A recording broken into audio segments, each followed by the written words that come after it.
Institute level seats आणि spot राऊंडच्या सीट्समधून चांगली टॉपची colleges आपल्याला मिळतात असं सगळ्या मुलांना वाटतं आणि हे खरे सुद्धा आहे की कमी पर्सेंटाईलला चांगली कॉलेजेस मिळतात सुद्धा। पुण्यातल्या सुद्धा एका नामांकित कॉलेजमधले जे टॉपमध्ये येतं कॉलेज, अशा कॉलेजेसने इन्स्टिट्यूट लेवल सीट्स आणि स्पॉट ॲडमिशनसाठी फॉर्म रिलीज केले होते। भरपूर महाराष्ट्रातल्या मुलांनी ते फॉर्मसुद्धा भरले होते।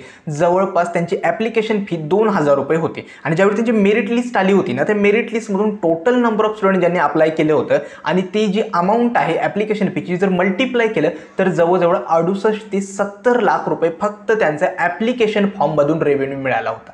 म्हणजे तुम्ही विचार करा की कॉलेजला फक्त इतका रेव्हेन्यू त्यांच्या ॲप्लिकेशन फॉर्ममधून भरला होता। ज्यावेळी ॲक्च्युअल स्पॉट ॲडमिशन्स जी कॅप राऊंड 3 नंतर गेल्या वर्षी कंडक्ट झाली होती, स्पॉट ॲडमिशन्स आणि इन्स्टिट्यूट लेवल सीट्स त्यांच्या भरणे स्टार्ट झाले। पहिल्या दिवशी सगळं व्यवस्थित सुरू होतं, मोठ्या स्क्रीनवरती किती सीट्स वॅकंट आहेत, कितीने मेरिट कमी आले, कोणत्या कॅटेगरीच्या किती जागा शिल्लक आहेत, हे सगळं व्यवस्थित चालू होतं। दुसऱ्या दिवशी ज्यावेळी पालक आणि विद्यार्थी त्यावेळी त्या स्पॉटला आणि त्या इन्स्टिट्यूट लेवलच्या कॉलेज म्हणजे त्या ॲडमिशनच्या प्रोसेसमध्ये गेले, त्यावेळी चक्क त्यांच्या इन्स्टिट्यूट लेवलच्या सीट्स होत्या ना त्या गायब होत्या। मग विद्यार्थ्यांनी पालकांनी शंका उपस्थित केल्या की आम्ही तर इन्स्टिट्यूट लेवल सीट्सला अप्लाय केले, आम्ही आमची ॲप्लिकेशन फी पे केलेत, काल इतक्या सीट्स होत्या, मग आज कुठे गेलेत? ठीक आहे, हे सलग 3 ते 4 दिवस जोपर्यंत त्यांचे हे ॲडमिशन चालले होते तोपर्यंत झालं आणि लिटरली शेवटच्या दिवसापर्यंत पालकांनी आणि विद्यार्थ्यांना अक्षरशः त्या कॉलेजच्या मॅनेजमेंट विरोधात तिथं बाहेर थांबावं लागलं। पोलिसांना येऊन परत मध्यस्थी करावी लागली। ही तक्रार CET सेलकडे गेली। CET सेलने पुन्हा त्यांच्या सीट्स व्हेरीफाय केल्यात आणि कुठे त्यांची गफलत झाली ते चेक केलं आणि परत एकदा पुन्हा सगळे ॲडमिशन झाल्यानंतर म्हणजे सगळी कॉलेजेस ऑलमोस्ट स्टार्ट झाली होती, परत त्या कॉलेजला नामुष्कीनं परत त्यांचा स्पॉट राऊंड कंडक्ट करावा लागला होता। लक्षात ठेवा, पुण्यासारख्या टॉप कॉलेजमध्ये जिथं आपण म्हणतो की आपल्याला सगळं चांगलं व्यवस्थित ट्रान्सपरंट मॅनरने ॲडमिशन होतात, तिथं ही अवस्था होती। खरं तर माझ्या काउन्सिलिंगमध्ये कित्येक मुलंसुद्धा त्या स्पॉट राऊंडला अपियर झाली होती आणि कित्येक पालक तर असे होते की खूप लांबून मराठवाडा विदर्भ येथून येऊन पुण्यामध्ये त्यांनी हॉटेल्सवरती रूम वगैरे करून तिथून ते स्पॉट राऊंड अटेंड करत होते। खरं तर त्यांची खूप धावपळ होत होती। अशा परिस्थितीत त्यांना सांगण्यात आलं की आमच्या इथं स्पॉट राऊंडच्या सीट्स किंवा इन्स्टिट्यूट लेवलच्या सीट्स संपलेल्या आहेत। म्हणजे तुम्ही विचार करा, आणि हे एका कॉलेजची नाही आहे, भरपूर कॉलेजमध्ये हीच परिस्थिती होती। आम्ही मुलांना सांगायचो की तुमच्या पर्सेंटाईल ही कॉलेजेस मिळू शकतात, इथे स्पॉट राऊंड अटेंड करा। दिवसभर ते पालक, ती मुलं चक्क ती बॅग हातात घेऊन ताटकळ तिथे थांबलेली असायची की काहीतरी आपल्याला सीट मिळेल, परंतु कॉलेजने काय केलेलं असायचं, आधीच त्या सगळ्या सीटचं सेटलमेंट केलेलं असायचं। आय होप तुम्हाला जे स्पॉट आणि इन्स्टिट्यूट लेवलच्या सीट्सचं जे गांभीर्य आहे ते गेल्या वर्षीपर्यंत जो काही स्कॅम चालत होता तो यावर्षी तरी होणार नाही। खरं तर सगळ्यांना नमस्कार, मी संदीप मिलके। ही जी स्टोरी सांगितली मी ऑलरेडी एका व्हिडिओमध्ये पण डिस्कस केली होती, परंतु ही रिअल सिच्युएशन आहे गेल्या वर्षी घडलेली इन्स्टिट्यूट लेवल सीट्स आणि स्पॉट राऊंडच्या सीट्समध्ये। तर यावर्षी CET सेलने नक्कीच चांगल्या गोष्टी केल्या आहेत की प्रत्येक गोष्ट त्यांनी ट्रान्सपरंट मॅनरनं केल्या आहे। तर आजचा जो व्हिडिओ बनवतोय ना तो आहे आपले स्पॉट ॲडमिशन्स आणि इन्स्टिट्यूट लेवल सीट्स, ज्याच्यामध्ये तुम्हाला कसं अप्लाय करायचं त्याची पूर्ण प्रोसेस आहे ना, प्रत्येक गोष्ट डिटेलमध्ये एक्सप्लेन केली, त्यामुळे कोणताही पॉईंट आहे ना तो मिस करायचा नाही आहे। शक्य असेल तर व्हिडिओ आपल्या पालकांपर्यंत सुद्धा शेअर करा, कारण त्यांच्यापर्यंत या गोष्टी पोहोचणं खूप गरजेचं आहे की ॲक्च्युअलमध्ये ही प्रोसेस कसं होतं, कॉलेजचं मॅनेजमेंट कसं डिसाईड करतं, कोणत्या सीट्स तुम्हाला रिझर्व केले जातात, कोणत्या सीटचं अलॉटमेंट कसं होतं, हे सगळं मी आजच्या व्हिडिओमध्ये डिस्कस करणार आहे। तर सगळ्यांना नमस्कार। चॅनलला जर नवीन असाल तर चॅनलला नक्की सबस्क्राईब करा। सुरुवात करूया आजच्या नवीन व्हिडिओला।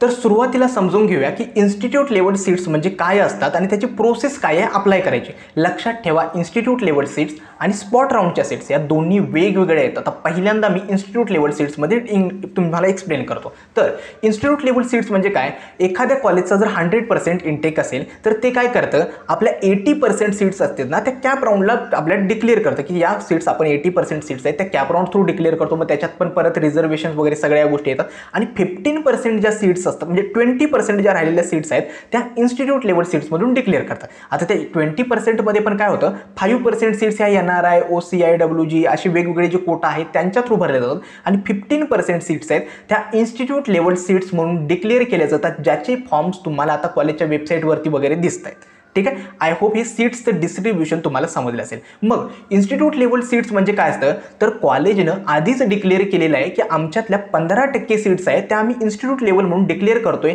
त्या आम्हाला भरायच्यात. आता इन्स्टिट्यूट लेवल सीट्स या मॅनेजमेंट कोटामध्येच येतात, परंतु याच्यावरती डोनेशन वगैरे काही घेतलं जात नाही. गेल्या वर्षीपर्यंत काय कॉलेजेस करायची, या institute level seats management quota through जे डोनेशन थ्रू आहे ना ती भरत होती, परंतु या वर्षीपासून तशी प्रोसेस नाही आहे. हे सगळं ट्रान्सपरंट मॅनरनेच होणार आहे. मग इन्स्टिट्यूट लेवल सीट्सची प्रोसेस काय असते, तर प्रोसेस काय सिंपल आहे.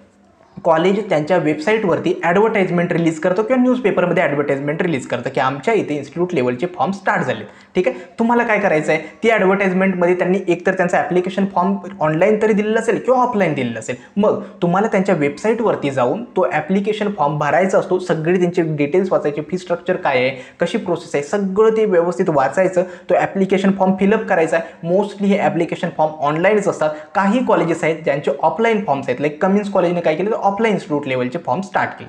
ठीक आहे. मग ते ॲप्लिकेशन फॉर्म भरतानाच त्यांनी ब्रँचचा प्रेफरन्स वगैरे विचारला जातो की कोणती प्रेफरन्स हवे तुम्हाला, कोणती ब्रँच हवी वगैरे, तो प्रेफरन्स वगैरे द्यायचा आणि तो फॉर्म सबमिट करायचा आहे. ठीक आहे. त्यांच्या ॲप्लिकेशन फॉर्मची फी जी काही असेल ती सबमिट करायची. ठीक आहे. आता प्रत्येक कॉलेजच्या ॲप्लिकेशन फॉर्मची वेगवेगळी फी असते. PICTची 2000 रुपये, तर VITची वेगळी आहे. त्यामुळे प्रत्येक कॉलेजच्या ॲप्लिकेशन फॉर्मची फी वेगवेगळी असते. ठीक आहे. फॉर्म सबमिट केल्यानंतर कॉलेज काय करतं, जेवढे ॲप्लिकेशन फॉर्म आमच्याकडे आले त्यांची एक मेरिट लिस्ट बनवतो. म्हणजे टॉप पर्सेंटाईल पासून ते बॉटम, म्हणजे ती काय करतं, डिसेंडिंग ऑर्डरने एक मेरिट लिस्ट बनवली जाते. आणि त्या मेरिट लिस्ट नंतर ते काय करतं, त्या जे टॉपची मुलं आहेत त्यांच्या प्रेफरन्सनुसार, म्हणजे त्यांनी जो ब्रँचचा प्रेफरन्स दिलाय त्यानुसार त्यांना सीट अलॉट केली जाते. म्हणजे समजा आता टॉपच्या काही मुलांनी काय केलं, मला कम्प्युटर इंजिनिअरिंगसाठी अप्लाय केलं होतं त्या कॉलेजमध्ये, तर त्या मुलांना, टॉपच्या मुलांना जेवढ्या सीट्स आहेत आणि त्यांचा प्रेफरन्स काय आहे त्यानुसार इन्स्टिट्यूट लेवल सीटच्या जागेचं वाटप केलं जातं. ठीक आहे. आता त्या मुलांसमोर काय ऑप्शन असतं की त्यांनी दिलेलं असतं की ही या आठवड्यामध्ये, या वेळेमध्ये तुम्हाला जर इन्स्टिट्यूट लेवल सीट अलॉट झाली असेल आणि तुम्हाला जर ॲडमिशन कन्फर्म करायचं असेल तर कॉलेजमध्ये या आणि तुमचं ॲडमिशन कन्फर्म करा. मग ज्यांना सीट अलॉट झाली असेल, त्यांना जर सीट हवी असेल तर त्या कॉलेजमध्ये जाऊन तुम्ही ॲडमिशन कन्फर्म करू शकता. ही जनरल प्रोसेस असते institute level seats. Institute level सीटसाठी तुम्हाला सतत त्या कॉलेजची वेबसाईटवरती सतत बघावं लागतं की कोणतं नोटिफिकेशन आले काय, मेरिट लिस्ट आले काय, नवीन काही शेड्यूल अपडेट झाले काय. या सगळ्या गोष्टी त्यांच्या वेबसाईटवरती कंडक्ट होतात. तुम्हाला पर्सनली मेल कुणीही सेंड करत नाही किंवा CET सेलच्या वेबसाईटवरती याच्याबद्दल काही अपडेट येत नाही. ठीक आहे. तर इन्स्टिट्यूट लेवल सीटला समजा आता तुम्हाला मिळाली, ती सीट तुम्ही ॲक्सेप्ट पण केली, तर त्याची फीचं काय आहे, तर गेल्या वर्षीपर्यंत काय होतं, ही डोनेशन थ्रू या फी वगैरे इन्स्टिट्यूट लेवल सीट्स विकल्या जात होत्या. यावर्षी CET सेलने काय सांगितलं की तुम्ही 3 पट फी त्या विद्यार्थ्यांकडून चार्ज करू शकता. ठीक आहे. मग कॉलेजेसनी सुद्धा तेच केले की आता PICTनं काय केले, तर त्यांच्या फीच्या 2,12,000 रुपये इतकी त्यांची इन्स्टिट्यूट लेवल सीटची फी ठेवली आहे. VITनं केले 6,24,000, म्हणजे 3 पट फी केलेली आहे. त्यानंतर PCCOEनं काय केले, तर त्यांची 5,29,000 रुपये इतकी फी केली आहे. आता ही इयरली फी आहे का, PICT आणि PCCOEने तरी सांगितले की हा आमची इयरली फी असणार आहे, म्हणजे दरवर्षी तुम्हाला इतके पैसे भरावेच लागणार आहेत. VITचं क्लिअरली मेन्शन नाही आहे, परंतु म्हणजे तुम्ही विचार करा, ही 6,24,000 वर्षाचे नाही म्हटलं तरी 4 वर्षाचे 25-26 लाख रुपये होतात. ठीक आहे. सो या गोष्टींचा तुम्ही विचार करा की काही कॉलेजेसनी ही 3 पट फी जी आहे ती सगळ्या कॉलेजेसनी केलेली नाही आहे, ही फक्त टॉप कॉलेजेसनी केलेली आहे. तुम्ही ज्या कॉलेजच्या इन्स्टिट्यूट लेवल सीटला अप्लाय करताय त्यांच्या वेबसाईटवरती चेक करा, फी स्ट्रक्चर चेक करा की त्यांच्या इन्स्टिट्यूट लेवलची सीट काय आहे, त्यांच्या ॲडमिशन सपोर्टला कॉल करा, विचारा की फी किती आहे आणि त्यानंतर अप्लाय करा. मला वाटतं फक्त टॉप कॉलेजेसनीच ही 3 पट केली आहेत. जी लोअर कॉलेजेस आहेत ना ती काही जास्त करणार नाही आहेत, कारण का त्यांची ऑलरेडी त्या कॉलेजेसची मार्केट व्हॅल्यू इतकी नाही आहे की ते 3 पट चार्ज करतील. ठीक आहे. सो तुम्ही त्या गोष्टींची पहिल्यांदा माहिती घ्या कॉलेजच्या रिगार्डिंग, त्यांची फी वगैरे काय, आणि मगच अप्लाय करा. आता इन्स्टिट्यूट लेवल सीट्समध्ये डोनेशन नाही आहे, मात्र ही फी जर त्यांची वर्षाची जर बघाल ना आणि 4 वर्षाची कॅल्क्युलेट कराल, ते डोनेशन आणि हे इन्स्टिट्यूट लेवलच्या आत्ताच्या फी हे सगळं सोबतच झाले. म्हणजे CET सेलने रिस्ट्रिक्शन्स तरी आणले, परंतु त्या रिस्ट्रिक्शनला कुठून कसा मार्ग काढायचा ना हे या कॉलेजेसच्या मॅनेजमेंटला, त्यांच्या संस्थांना चांगलंच माहिती आहे. त्यामुळे ते विद्यार्थ्यांना पैसे काढून घेण्यात ते काही कमी करत नाहीत, कारण का त्यांच्याकडे कसं असतं, आमचं टॉपचं इन्स्टिट्यूट आहे, आम्ही इतकेच पैसे चार्ज करणार, हे सगळं सिंपल आहे त्यांचं. त्यामुळे आपण काही बोलू शकत नाही. त्यामुळे या 3 पट फीचा जो विषय आहे तो व्यवस्थित आधी पहिला बघा, तुम्ही पे करू शकता का, ती इयरली आहे की या वर्षी आहे. ठीक आहे. हे सगळं आधी जाणून घ्या. आता कोणकोणत्या कॉलेजेसमध्ये इन्स्टिट्यूट लेवल सीट स्टार्ट झाली, जवळपास सगळ्या कॉलेजेसमध्ये, म्हणजे ऑलमोस्ट खूप कॉलेजेसमध्ये इन्स्टिट्यूट लेवलची फॉर्म्स आहेत ती स्टार्ट झालेले आहेत. तुम्हाला कसं अप्लाय करायचं आहे, जी कॉलेजेस तुम्हाला हवी आहेत त्या कॉलेजच्या वेबसाईटला व्हिजिट करा, शक्य असेल तर कॉलेजला जाऊन व्हिजिट करा आणि त्यांना विचारा की इन्स्टिट्यूट लेवल सीट्सचे फॉर्म स्टार्ट झालेत काय. जे टॉपचे कॉलेजेस असेल, PICT असेल, पुण्यामधलं VIT असेल, PCCOचे दोन्ही कॅम्पस आकुर्डी आणि रावेत असेल, त्यानंतर SPIT असेल, थाडोमल असेल, DJ सांगवी असेल, कमिन्स कॉलेज यांचे इन्स्टिट्यूट लेवलचे फॉर्म्स आहेत ते ऑलरेडी स्टार्ट झालेले आहेत. त्यांच्या वेबसाईटवरती जा, व्हिजिट करून ते फॉर्म्स तुम्ही भरू शकता. लास्ट डेट असते, लास्ट डेट सप्टेंबरपर्यंत आहे मे बी, ते तुम्ही भरू शकता. आता एक इम्पॉर्टंट पॉईंट काय केलं आहे, CET सेलने काय केलं आहे तर त्यांच्या वेबसाईटवरती सुद्धा ना इन्स्टिट्यूट लेवल फॉर्मसाठी ते ॲप्लिकेशन्स घेतात. म्हणजे काय होत होतं, गेल्या वर्षीपर्यंत काय करायची, जी लोअर कॉलेज असतील Tier 2 आणि Tier 3ची, ती काय करत होती, ते ॲप्लिकेशन फॉर्मच रिलीज करत नव्हते. म्हणजे त्यांच्या ॲप्लिकेशनची ॲडव्हर्टाइजमेंटच येत नव्हती की आमच्या इथे इन्स्टिट्यूट लेवल सीट्स आहेत. मग विद्यार्थ्यांना कळणार तरी कसं. आणि काही इन्स्टिट्यूटले काय करायची, विद्यार्थ्यांचे फॉर्म्स तरी ॲक्सेप्ट करत होते, परंतु सांगत होते आमच्या जागा भरली आहेत आणि त्याचे फॉर्म पुढे ते पाठवत नव्हते. मग CET सेलने हीच गोष्ट हेरली आणि त्यांनी काय केले तर आता CET सेलवरती सुद्धा त्यांच्या वेबसाईटवरती तुम्ही इन्स्टिट्यूट लेवलला अप्लाय करू शकता. तुमचे जे फॉर्म्स आहेत ते रिस्पेक्टिव्ह इन्स्टिट्यूटकडे फॉरवर्ड केली जाते. मात्र ती साईट अपडेट होणं खूप गरजेचं आहे, कारण का ते अजून सुद्धा बघतोय, जर तुम्ही त्याचे फॉर्म भरत असाल इन्स्टिट्यूट लेवलचा CET सेलच्या वेबसाईटवरती तर ते एकही रुपये चार्ज करत नाही ॲप्लिकेशन फॉर्म. ते जर तुम्ही कॉलेजच्या वेबसाईटवरती भरताय तर ते मात्र तुमच्याकडून 1,500 रुपये 2,000 रुपये चार्ज करतात. मग हे CET सेलने अजून क्लॅरिफाय नाही केले की अजून ते फॉर्म पुढे पाठवतायत, कशा प्रकारे पाठवतायत, तुमचं मेरिट लिस्टमध्ये नाव येणार आहे की नाही. त्यामुळे CET सेलच्या वेबसाईटवरती सुद्धा तुम्ही अप्लाय करू शकता, परंतु शक्य तर कॉलेजच्या वेबसाईटवरती जाऊन त्यांच्या ऑफिशियल साईटवरती जाऊनच तुम्ही अप्लाय करा. ठीक आहे, हे होतं institute level seats. Institute level सीट्समधून ॲडमिशन झालं तर कुठलंही कॅटेगरी बेनिफिट भेटणार नाही आहे तुम्हाला ओपन म्हणूनच कन्सिडर केलं जातं. जी काही त्यांची इन्स्टिट्यूट लेवलची प्री डिफाईन्ड फी आहे तीच तुम्हाला दरवर्षी भरावी लागणार आहे. हे होतं institute level seats. I hope याच्याबद्दल जे काही क्वेरीज होत्या त्या सगळ्या क्लिअर झाल्या असतील. आता येतो स्पॉट राऊंड्सबद्दल. स्पॉट राऊंड सगळ्यात आणि महत्त्वाचा आणि इम्पॉर्टंट क्रुशियल स्टेज आहे. स्पॉट राऊंड काय असतो आणि तर तो इन्स्टिट्यूट लेवलपेक्षा थोडा वेगळा आहे. स्पॉट राऊंडमध्ये काय होतं, आपले 4ही कॅप राऊंड ज्यावेळी कंडक्ट होणार आहेत तर 4 कॅप राऊंड नंतर नक्कीच प्रत्येक कॉलेजमध्ये काही ना काही वॅकन्सी राहणार आहे. ठीक आहे, मग ही वॅकन्सी भरून काढण्यासाठी CET सेल काय करतं, प्रत्येक कॉलेजला ॲडवायझरी रिलीज करतं की तुम्ही तुमच्या कॉलेजमध्ये स्पॉट राऊंड किंवा ॲडिशनल एक कॅप राऊंड घ्या. यालाच बोलतात स्पॉट राऊंड. ठीक आहे, मग स्पॉट राऊंडसाठी असतात ते वॅकन्सी किती राहिले कॅप राऊंड 4 नंतर त्याच्यावरून कॉलेज स्पॉट राऊंड कंडक्ट करतं. इन्स्टिट्यूट लेवल काय होतं, आमच्याकडे ऑलरेडी इतक्या सीट्स आहेत हे डिक्लेअर करतं, हे होतं इन्स्टिट्यूट लेवल सीट्स. आणि स्पॉट राऊंड्स असतात आमच्याकडे इतक्या सीट्स राहिलेल्या आहेत कॅप राऊंडमधून, त्या आम्ही भरण्यासाठी स्पॉट राऊंड अरेंज करतोय. आता स्पॉट राऊंडची प्रोसेस काय असते, सेम प्रोसेस आहे. स्पॉट राऊंडसाठी काय करतं, पहिली गोष्ट CET सेलचं वॅकन्सी मॅट्रिक कॅप राऊंड 4 नंतर डिक्लेअर होतं. त्याच्यानंतर आपल्याला समजून जातं की या कॉलेजमध्ये इतक्या सीट्स आहेत, आपल्याला अप्लाय केलं पाहिजे हे आपल्याला समजून जातं. त्यानंतर आपण जी कॉलेजेस आपण स्पॉट राऊंडला टार्गेट करतोय त्या कॉलेजच्या वेबसाईटवरती जाऊन त्यांचे स्पॉट राऊंडचे ॲप्लिकेशन फॉर्म नक्की स्टार्ट असतात ते सगळ्यांनी भरायचे ज्या ज्या कॉलेजमध्ये तुम्हाला हवे. स्पॉट राऊंडचे फॉर्म भरल्यानंतर जेवढे काही ॲप्लिकेशन्स कॉलेजमध्ये येतात ते काय करतात, त्यांना मेरिटनुसार सगळे सॉर्ट करतात आणि त्यांना मेरिट नंबर देतात. ठीक आहे, मेरिट दिल्यानंतर काय होतं, ही सगळ्या ज्या ॲक्टिव्हिटी असतात ना ह्या कॉलेजच्या वेबसाईटवरती कंडक्ट होतात. हा का, त्यामुळे तुम्ही त्यावेळी त्या स्पॉट राऊंडच्या किंवा त्या कॉलेजच्या वेबसाईटवरती अपडेट राहणं गरजेचं असतं. त्यांची मेरिट लिस्ट येणं, त्यानंतर तुमच्या मेरिट लिस्टमध्ये तुमचा नंबर किती आहे हे सगळं चेक करून तुम्हाला पर्सनली कुणीही मेसेज करणार नाही आहे किंवा मेल करणार नाही आहे. ठीक आहे, सो कॉलेज काय करणार, त्यांच्या मेरिटनुसार सगळ्या मुलांना अरेंज करतं. ठीक आहे, अरेंज केल्यानंतर काय करतं तर कॉलेज सांगतं की आमच्या मेरिट लिस्टमध्ये ज्या मुलांची नावं आहेत त्यातल्या पहिल्या 1 ते 2,000 इतक्या रँकपर्यंतच्या मुलांनी मेरिट लिस्ट कॉलेजने जी बनवली आहे त्याच्यामधल्या 1 ते 2,000 रँकच्या मुलांनी या स्पेसिफिक दिवशी स्पॉट राऊंडसाठी कॉलेजमध्ये हजर. ठीक आहे, मग ज्यावेळी आपला मेरिट नंबर ज्यामध्ये असेल आणि ज्या टाईम स्लॉट आपल्याला बोलवले त्यावेळी आपण त्या कॉलेजमध्ये हजर राहायचं. ठीक आहे, कॉलेजमध्ये गेल्यानंतर कॉलेजेस काय करतात तर तिथं तुम्हाला एका ठिकाणी बसवलं जातं. ठीक आहे, आणि ते मेरिटनुसार एक एक करून एका विद्यार्थ्याला बोलवतात. ठीक आहे, म्हणजे पहिल्या रँकच्या विद्यार्थ्याला बोलवतात आणि सांगितलं जातं, पूर्ण ते स्क्रीनवरती सांगितलं जातं की आमच्याकडे इतक्या सीट्स आहेत प्रत्येक ब्रँच वाईज. ठीक आहे, तुला एखादी सीट हवी आहे का. जर त्या मुलाला ती सीट हवी असेल तर ते सांगतात की आत्ताच्या आत्ता कॉलेजची टोटल फी भरावी लागेल आणि तुम्हाला ती सीट कन्फर्म करावी लागेल. ठीक आहे, म्हणजे जर आपल्याला सीट हवी असेल तर टोटल फी तेव्हाच्या तेव्हा पे करायची आणि तिथं ॲडमिशन कन्फर्म करायचं आहे. ठीक आहे, त्यावेळी तुम्ही फिजिकली तिथं प्रेझेंट राहणं गरजेचं आहे. जर तिथं नसाल तर ते लगेच नेक्स्ट विद्यार्थ्याला बोलवतात आणि सांगतात की या आणि तुमची सीट पुढे या. ओके, सो हा असतो स्पॉट राऊंडची ही जनरल प्रोसेस आहे. ठीक आहे, मोस्टली अशाच पद्धतीने स्पॉट राऊंड कंडक्ट केले जातात. आता स्पॉट राऊंडमध्ये कॅटेगरी बेनिफिट होतो का एक सांगतो. की समजा कॅप राऊंड नंतर त्या कॅटेगरीच्या सीट्स वॅकंट असतील तर पहिल्यांदा स्पॉट राऊंडमध्ये त्याच कॅटेगरीची मुलं तिथं आहेत का त्यावरून ते फिलअप केल्या जातात. मात्र जर ते कसं असतं, हे स्पॉट राऊंडला CET-ने काही विशेष गाईडलाईन्स दिले, त्यामुळे कॉलेज डिसाईड करणार. त्यांना वाटलं की आम्ही नाही, डायरेक्टली ज्या कॅटेगरीच्या सीट्स आहेत त्या पण आम्ही ओपनमध्येच कन्वर्ट करतोय, तर ते कॉलेज ठरवतं. ठीक आहे. आणखीन एक, TFWS मधून जी मुलं ॲडमिशन घेतात त्यांना स्पॉट राऊंडला जाता येत नाही. ठीक आहे. आणखीन सगळ्यात महत्त्वाचा तिसरा पॉईंट, जर तुम्हाला स्पॉट राऊंडला ॲडमिशन भेटेल तेव्हाच्या तेव्हा इन्स्टंटली कॉलेजची फी भरावी लागते आणि सीट कन्फर्म करावी लागते. ठीक आहे. डॉक्युमेंट्स देण्यासाठी तुम्हाला ॲडिशनल वेळ मिळतो, ते मी पुढे डिस्कसच करेन. ठीक आहे. आता कॉलेजमध्ये जर तुम्हाला स्पॉटची सीट मिळाली तर फी किती भरावी लागणार?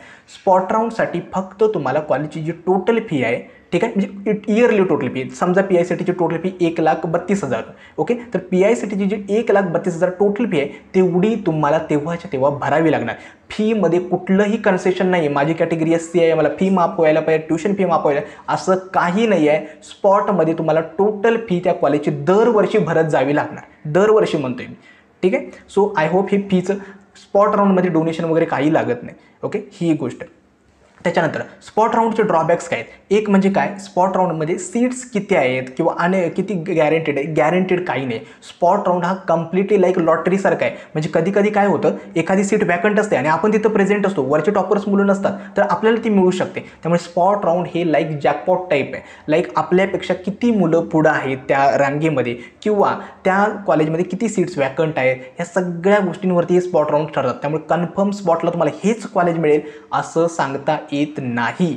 ठीक आहे. त्यामुळे एक गोष्ट लक्षात ठेवायचं, कॅप राऊंड 4 पर्यंत एखादं कॉलेज कॅप प्रोसेसमधून आपण आधी कन्फर्म करायचं आहे आणि मगच पुढच्या स्पॉट राऊंडच्या प्रोसेसमध्ये जायचं आहे. कुणीही डायरेक्टली मला कॅपचं कॉलेज आवडलं नाही, मी घेणारच नाही, असा विचार करू नका. एक कन्फर्म सीट आधी बुक करा आणि त्यानंतर स्पॉट राऊंड इन्स्टिट्यूट लेवल सीटला जा.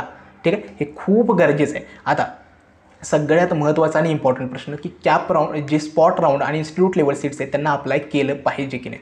खरं तर मी गेली 4 वर्षे ही काउन्सिलिंग प्रोसेस करतोय. पालकांना असेल, मुलांना खूप जवळून बघितले. म्हणजे तुम्ही विचार करा, एकतर एखाद्या मुलाला विचार करा की मला DY पाटील आकुर्डीचं कम्प्युटर सायन्स भेटले.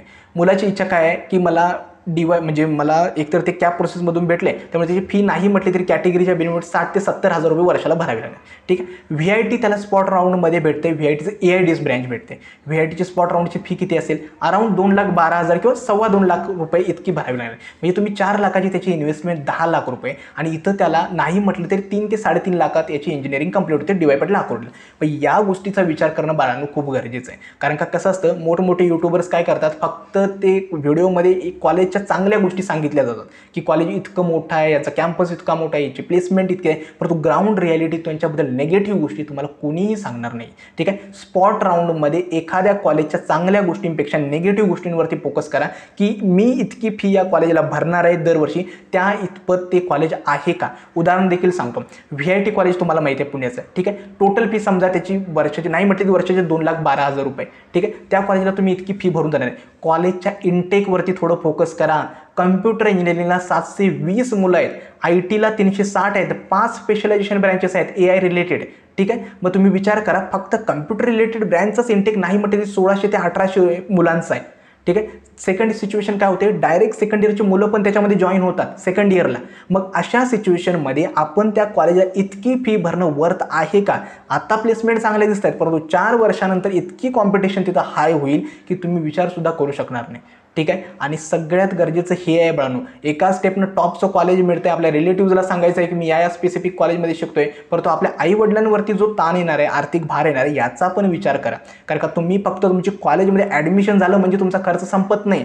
पुढं तुम्हाला तुमचा लॅपटॉप घेणं, तुमच्या हॉस्टेलचा खर्च, मेसचा खर्च, आणि पुन्हा एकदा सांगतोय, पुण्यामध्ये कॉलेजच्या तुमच्या फीपेक्षा राहणे आणि या मेस, हॉस्टेल या सगळ्यावरती सगळ्यात जास्त खर्च होतो. ठीक आहे. सो या गोष्टींचा विचार करा. कारण का मी लिटरली बघतोय ना स्पॉट राऊंडला, आता 2-3 वर्ष मी त्या स्पॉट राऊंड प्रोसेसमध्ये वगैरे असतो, एकतर पालक बिचारे सकाळपासून संध्याकाळपर्यंत किंवा रात्रीपर्यंत, काही कॉलेजेस स्पॉट राऊंड रात्री 12-2 वाजेपर्यंत सुद्धा चालतात. लिटरली आपल्या मुलांची बॅग खांद्यावरती घेऊन ते बाहेर थांबलेले असतात. काही पालकांना बसण्याची व्यवस्था नसते, काही गेटवर ताटकळत थांबलेले असतात, काही ते हॉलमध्ये थांबलेले असतात. का तर आपल्या मुलाला काहीतरी चांगली सीट मिळेल. ठीक आहे. आणि तुम्ही इतके हुशार आहात ना, खरंच तुम्ही CET सारख्या एक्झाम्समध्ये इतके चांगले स्कोर करून इथपर्यंत पोहोचलाय, त्यामुळे इंजिनिअरिंग इतकी काही अवघड नाही आहे. व्यवस्थित जर अभ्यास केला, चांगला अभ्यास केला, CGPA मेंटेन केला, चांगल्या स्किल्सवरती फोकस केलं, तर तुम्हाला पुढे सुद्धा प्लेसमेंट ऑपॉर्च्युनिटी किंवा जे काही करिअर परस्यू करणार आहात ना, ते नक्की करू शकाल. ठीक आहे. यामुळे एका स्टेपनं उगाच चांगलं कॉलेज मिळतंय, त्यामुळे या भरमसाठ कॉलेजच्या भूलथापांना बळी पडू नका, एवढंच मला सांगायचं आहे. मला माहिती आहे की माझा जो ऑडियन्स आहे ना, मोस्टली सगळा मध्यमवर्गीयच आहे. ठीक आहे. ती इतकी भरमसाठ फी भरण्या इतपत त्यांच्याकडे म्हणजे त्यांची कॅपॅबिलिटी आहे की नाही, या सगळ्या गोष्टींचा विचार करा आणि त्यानंतर डिसाईड करा. आय होप तुम्हाला आजचा हा व्हिडिओ समजला असेल. मला वाटतं व्हिडिओ खूप मोठा झाला आहे, परंतु एकाच व्हिडिओमध्ये स्पॉट आणि इन्स्टिट्यूट लेवल सीट्स याच्याबद्दल डाऊट्स क्लिअर करणं खूप गरजेचं आहे. कारण का मी बघतोय बाकीच्या ठिकाणी ना 80% वरती VIT भेटतंय, 90% वरती COEP भेटले, असे थंबनेल्स वगैरे यूज केले जातात. बाकी व्ह्यूज पलीकडे याचं काहीही यूज नाही. या ज्या निगेटिव्ह गोष्टी आहेत हे सांगणं खूप गरजेचं आहे. ठीक आहे. कारण का सगळं कसं असतं की आता आपल्याला मी प्रत्येक व्हिडिओमध्ये सांगतो की दुरून डोंगर सदरे अशी अवस्था असते. आपल्याला सुरुवातीला बाहेरून चांगल्या वाटतात या गोष्टी, परंतु ज्यावेळी प्रत्यक्ष तुम्ही कॉलेजला व्हिजिट करता, त्यातल्या प्लेसमेंट जाणून घेता, आपण भरलेली रक्कम, आपण जेवढी इन्व्हेस्टमेंट करणार ती रिटर्न ऑफ इन्व्हेस्टमेंट तितकी आहे का हे तुम्हाला नंतर कळतं. ठीक आहे. आय होप तुम्हाला व्हिडिओ समजला असेल. व्हिडिओ मला वाटतं जास्तच थोडा विषयांतर जास्तच झालेला आहे, परंतु ठीक आहे, ॲटलिस्ट थोडंफार तुम्हाला पण समजलं पाहिजे की बाहेर परिस्थिती कशी आहे.